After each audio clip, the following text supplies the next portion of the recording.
Bon, Jean-Manuel Robineau, bonjour. Bonjour. Vous êtes maître de conférences en histoire ancienne à l'Université de Rennes et vous êtes plus spécialiste du sport antique. Et merci d'avoir accepté notre invitation d'abord. Et puis, donc, dans la perspective de notre série consacrée au concours dans l'Antiquité, vous avez accepté de nous apporter quelques éclairages à propos d'objets spécifiques utilisés dans le sport antique. Peut-être aujourd'hui, nous allons commencer par un objet qui s'appelle l'alectorie. La légende raconte que le lutteur Milon de Crotone mettait dans sa bouche une pierre pendant ses combats.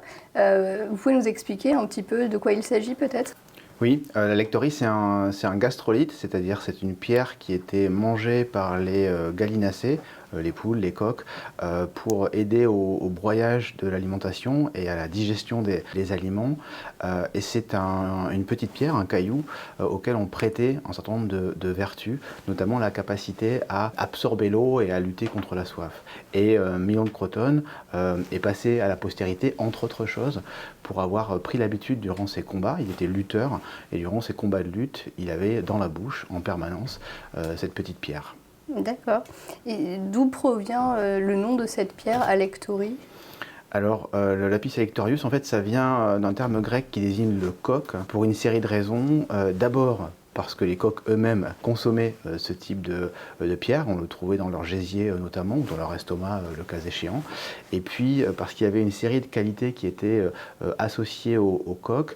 D'abord, on considérait que le coq était un animal qui conservait toute l'eau qu'il buvait et qui ne restituait, ne rendait jamais d'eau. Et puis le coq était aussi associé à la vaillance, au courage, à la férocité. C'est une des raisons pour lesquelles les Grecs étaient aussi amateurs de combat de coq. Et donc pour toutes ces raisons, cette pierre, ce gastrolithe, a porté le nom d'alectorie. Et Milon de Crotone était-il le seul athlète à utiliser ce dispositif ?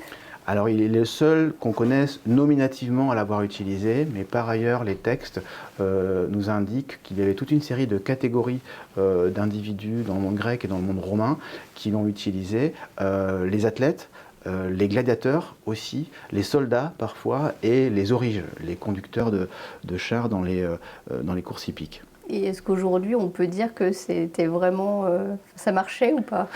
Alors il y a la partie efficace et puis il y a la partie, je dirais, magique. On prêtait à la pierre des vertus magiques. Au-delà de la capacité à lutter contre la soif, on lui prêtait la capacité à rendre les gens plus beaux, à être plus vaillants et même à être plus éloquents. Donc il y avait des rhéteurs qui mettaient des gastrolithes dans la bouche, des alectories, pour gagner en éloquence avec cette idée que ça fonctionnait.